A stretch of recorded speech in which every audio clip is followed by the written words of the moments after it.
All right, everyone. Now we need to talk about Pennsylvania. This state is probably the hinge upon which the election is going to focus. It's a state that had been leaning more blue for quite some time, but then, of course, Trump won it in 2016, narrowly losing it in 2020, and, of course, the election there was partially fortified. We will be talking, I believe, later about the attempted refortification of the Pennsylvania election system as well. And what I've heard anecdotally, and then this article fleshes that out, link in the description, archived of course, is that there's been a rightward shift in Pennsylvania, especially among, we'll talk about the Teamsters later, by the way, especially among Union Dems. So people that tend to lean towards the Democratic Party, but they feel left behind by the party. And so there's been a shift, as jobs have dried up, and people have been disenfranchised in the state, and as the Democratic Party has repeatedly ridiculed people from working class America, a lot of people have been turned off, I think, by that message. I've heard, anecdotes about this myself. I get news tips all day, every day, hundreds of them usually, and what I've learned from people from Pennsylvania and other places in the Rust Belt is a message of disenfranchisement. Some of them actually have gotten to the point where they're getting blackpilled, which I would urge you not to do so. You have the ability to vote for Donald Trump, and things might improve. At least a little bit. You get the coal factory back or something like that under a Harris administration. Good fucking luck. Don't think that's going to happen. I've heard a message of people that it's like, daddy worked in the coal mine and worked hard, got his pension stuff, and he's gone now usually. But now, the coal mine is closed. Worked in the shoe factory. Now, the shoe factory is closed. Worked in the restaurant. Well, fuck, the restaurant closed as well. And so these communities have sort of been left behind. And this is the problem of top-down economic policies. When you have a totally top-down system, the problem is that you're inevitably going to leave somebody behind.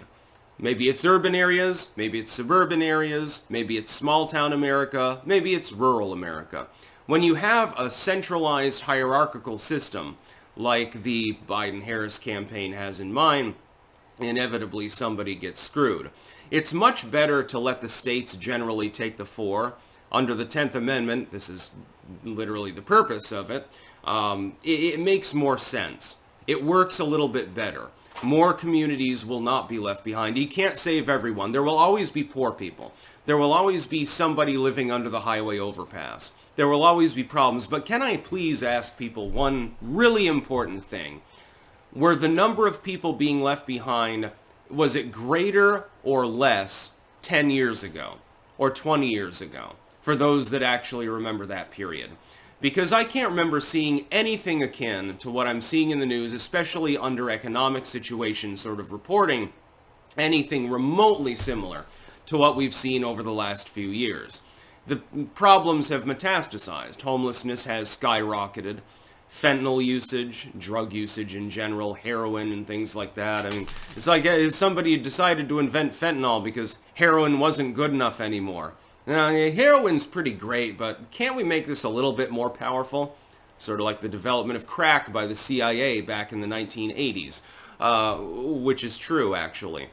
Pennsylvania is a unique state because you do have a few large urban centers. Philadelphia is huge, and then you got like Pittsburgh. Pittsburgh is better, by the way, than Philadelphia, by the way. But then you've got a lot of small town and rural areas, and you've got a lot of production of energy, through coal mainly, coal extraction, and factories and things like that, manufacturing, processing and things like that, canneries and so forth. But they've been decimated. They've been ripped apart by the current economy. Now, the whole Great Recession thing didn't help either. This is a slow-rolling problem, and admittedly the Biden-Harris administration is not 100% responsible for the plight of Pennsylvania. That is full admission. But it's partially responsible for it. Trump, meanwhile, attempted to restore these jobs, had some success, by the way, in doing so. And he gets ridiculed. He's the devil, of course. Donald Trump is responsible for the fact that your cigarette didn't light, or, the rain fell at the wrong time and your cornfield withered. He's responsible for that. He's conducting witchcraft. I literally wouldn't be surprised if I saw a journalistic report claiming that hyperbole. Pennsylvania voters, I think, are shifting to the right mainly due to economics. Now, part of it would be like, somebody's younger. They're interested in diplomacy, right? And they don't want war. And they look at the Biden-Harris administration, the proliferation of conflicts around the world that have resulted, and they say, hey, Trump never did that. Huh, that's interesting. If you're in Gen Z, you probably don't remember a time when the Republicans were the party of war. They were the party of corporatism. I criticized them frenetically at the time because of this. I'm gonna stick to my guns. My ideology has not fundamentally changed, so now I've got to criticize the fucking Democrats. I thought I was a liberal at one time, then realized Ron Paul existed and the rest was history. But in Pennsylvania, I think it's mostly economical. I think it has to do with the fact that, hey, 20% of the workforce just dried up. Hey, the one factory in our town closed down because of government regulation. Ta-da! Everyone's unemployed. Now I have to drive 2 hours to work. This has happened here, by the way, as well. I mean, I sympathize with Pennsylvanians. Vermont had a lot more of the niche industry sort of thing going on 20 years ago. It was much more prolific. There were more farmers. There were more like home canning projects. There were more factories, etc., etc. Vermont's a little bit of a special case because we're so mountainous. It's hard to build the infrastructure to move, products around more than locally or regionally. It's not the same as Pennsylvania with its rolling hills, so to speak. But it's a similar story. Things have dried up. My hometown of Rutland, here in Rutland, things have gotten a lot more dicey than they were in the past. Yeah, the state fair is not exactly as big as it used to be. There's a reason for that. There aren't as many farmers around. There's a reason for that too. Small businesses have problems staying open. There's a reason for that. Part of it's lockdownerism related. The damage from that will last for an entire generation. But the production of goods, which is required to have an economy, simply is lower than it was before. And the state's population, I think, is lower than before too, so that shouldn't come as a surprise. Pennsylvania doesn't have that particular issue. You have the issue of hyper-regulation, strangulating business, and not allowing people to work.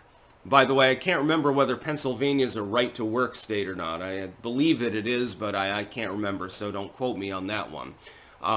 You should have the right to make a living, to put food on the table and a roof over your head, to have somewhere like a bed to sleep in at night, as opposed to sleeping under the fucking highway overpass in a pup tent.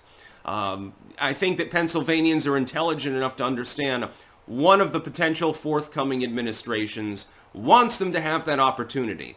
Will some people fall through the cracks? Absolutely. Always will happen. With the other administration, hey, you can all fall through the cracks.